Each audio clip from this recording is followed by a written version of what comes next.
시장을 보면서 어질어질하다라는 말씀을 드렸는데요.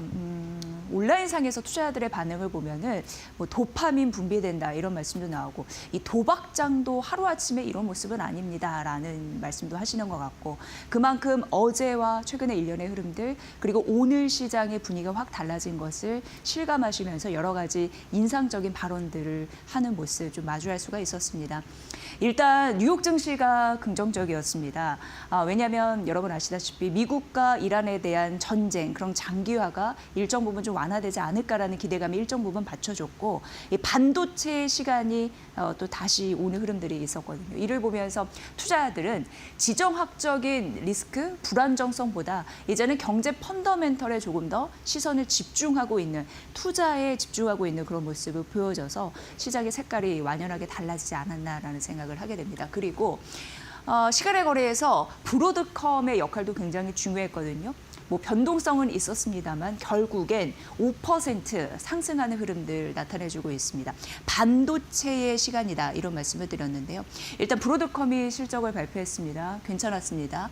1분기 EPS 같은 경우에 주당 순이익이죠. 시장 예상치를 상회하는 흐름들이 있었고 또 2분기 매출 전망치도 괜찮을 것이다라는 긍정적인 부분, 그러니까 1분기보다 2분기 더 잘할 수 있다라는 확신을 투자자들에게 심어줬고요. 100억 달러 규모의 자사주 매입 발표까지 있었습니다. 그러다 보니까 시간의 거래에서 오른 흐름들이 이제 나타나고 있는 상황이고요. 마이크론 5% 상승하면서 정규장을 마감했거든요. 이란 분쟁에 대한 기대감, 그러니까 이게 좀 장기화되고 급격하게 나갈 것이다라는 부분이 좀 위축됐기 때문에 완화됐기 때문에 그러한 기대감이 있었다라는 부분과 더불어서 UBS에서 목표 주가를 올려 잡았습니다. 475달러로 그런 부분이 있었고 메모리 공급 부족이 역시나 28년까지 지속이 될 가능성에 대해서 언급하면서 긍정적인 흐름을 심어줬기 때문에 올랐다라는 말씀. 그리고 샌디스크, 웨스턴 디지털, 시게이트 4에서 5%대 상승해서 마감됐다라는 흐름들. 이런 부분이 받쳐주다 보니까 시장은 가는 흐름들이 나타났습니다. 요 며칠 사이에 코스피가 정말 대폭락을 했습니다. 그러면서 많이 떨어졌기 때문에 12개월 선행 PER이 9.3배까지 내려왔거든요. 이게 역사상 평균 PER이 10.8배입니다. 근데 이만큼 떨어졌습니다. 그래서 시장에서는 과매도 구간이다라는 평가가 있었고요. 다만 메모리 가격은 견조한 상황에서 마이크론이 오른 이유와 같겠죠. 1분기 실적 개선에 대한 기대감 전반적으로 기업 이익단에 있기 때문에 긍정적인 흐름들이 연출되지 않겠느냐라는 흐름들. 그것이 오늘 시장을 울리는 기폭제가 되지 않았나 생각을 해봅니다. 보시고요.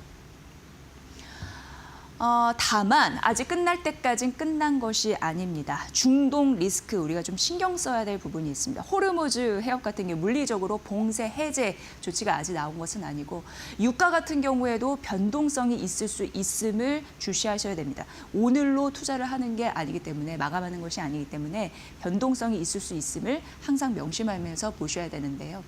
우리가 이 중동 리스크가 터지고 나서 국제 유가에 엄청 신경을 쓰고 있습니다.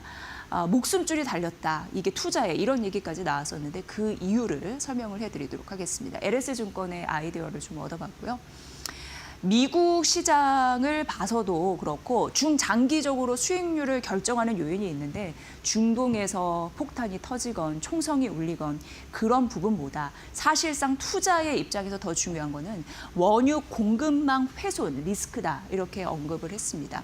그게 인플레이션 정말 각국이 인플레이션을 잡기 위해서 열심인데 특히 미국 같은 경우는 트럼프 대통령의 의지 또한 그러하죠. 그런데 인플레이션이 지속적으로 고공행진한다거나 그래서 연준의 기준금리 정책에 결정을 미친다거나 이러한 요소들이 투자의 리스크 그러니까 수익이 훼손될 수 있는 요인이기 때문에 이걸 우리는 투자자 입장에서 봐야 된다라는 부분이었습니다. 다만 미국 같은 경우에는 지금 세계 최대의 원유 수출국으로서 그 에너지에 대한 쿠션을 좀 강하게 갖고 있습니다. 그래서 지금 1년에 중독 리스크를 어제 같은 경우에도 출구 전략이라고 머니코드에서 말씀드렸죠. 70년대 오일 쇼크까지 가지 않을 것이다라는 분석들이 꽤 많았습니다. 미국 쪽에서도 중동 그리고 관계에서 봤을 때 외교, 정치 이런 부분에서 노력을 하고 있는 상황이고 그리고 최악으로 가지 않을 것 같은 정치적인 계산들이 이미 나와 있는 바. 그렇기 때문에 이 부분은 다르다라는 말씀을 드리고요. 그래서 국내 증권사 같은 경우에도 증시는 중독 리스크 때문에 푹 꺼졌다가 결과적으로는 한 달 그리고 석 달 이후에 상승 추세가 복원 가능하다. 이런 데에 중론이 실렸습니다. 물론 호르무즈 봉쇄, 그 해협이 봉쇄가 좀 장기화되고 유가가 100달러가 넘어가는 시나리오가 아닐 때를 말씀드립니다. 게다가 앞서서 메모리 이익 강화 이런 부분에 대해서도 반도체 부분이 간밤에 뉴욕 시장을 잡아줬다라는 말씀을 드렸습니다만 우리나라 같은 경우에도 기업 이익이 성장이 뒷받침되기 때문에 이런 부분은 증시 하단이 더 밀리지 않게끔 견고하게 받쳐주는 역할을 하는 요인이다. 이런 부분 좀 말씀드리고요. 과거 학습 효과라는 것이 있습니다. 걸프전 1990년대에서 1991년도였고 그리고 이라크전 2003년도에 발발이 됐습니다. 러시아 우크라이나 전쟁 2022년도에 발발됐습니다. 이때 중독 리스크가 불거졌지만 그리고 나서 시장에서는 위협적으로 지수 그리고 종목의 주가를 깎아먹는 흐름들이 나타났지만 결과적으로 S&P 500 지수의 단기 변동성을 높였을 뿐 장기로 봤을 때 상승 추세를 훼손하지 않았다라는 단 하나의 결론에 이르렀다라고 국내 증권사에서는 얘기하고 있습니다. 이러한 비슷한 예가 이번에도 연출되지 않겠느냐라는 게 전문가들의 중론입니다. JP모건에서는 이번 중동 사태를 보면서 데드라인이 25일 정도 될 것이다라고 제시를 했고요. 트럼프 대통령 전략적인 계산 이런 부분이 이미 많은 부분에서 나와 있다라는 말씀을 드렸는데 중간 선거 굉장히 정치적인 입지 쪼그라뜨리지 않을 거기 때문에 중요하게 봐야 되는데요. 트럼프 대통령 입장에서는 유가 급등을 원하지 않습니다. 인플레이션이 높게 되면은 자신의 정치적인 입장이 쪼그라드는 결과를 입기 때문에 이걸 좋아하지 않습니다. 그리고 어제 쿠션 극약 처방에 나왔다라는 말씀드렸는데 호르무즈 상선 보호나 그리고 전략 비축유 그러니까 원유, 기름을 보관하는 그런 창고이죠. 그런 부분에서도 내줄 수 있다라는 것까지 지금 대비가 돼 있는 상황이고요. 우리나라 같은 경우에도 비축유가 있는데 약 200일분 이런 부분이 좀 쌓아져 있습니다. 그래서 과도한 공포를 경계해야 된다라는 목소리가 지속적으로 나오고 있습니다.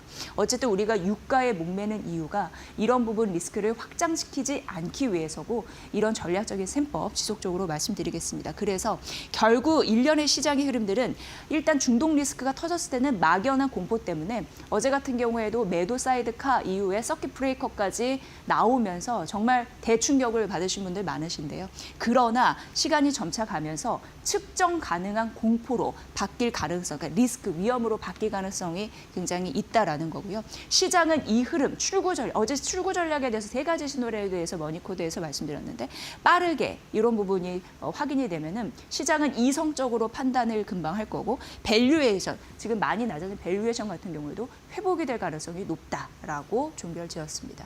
우리가 앞으로 유가는 더 신경 써서 중독 리스크를 바라볼 필요는 있겠습니다. 지속적으로 저희가 알려드릴게요.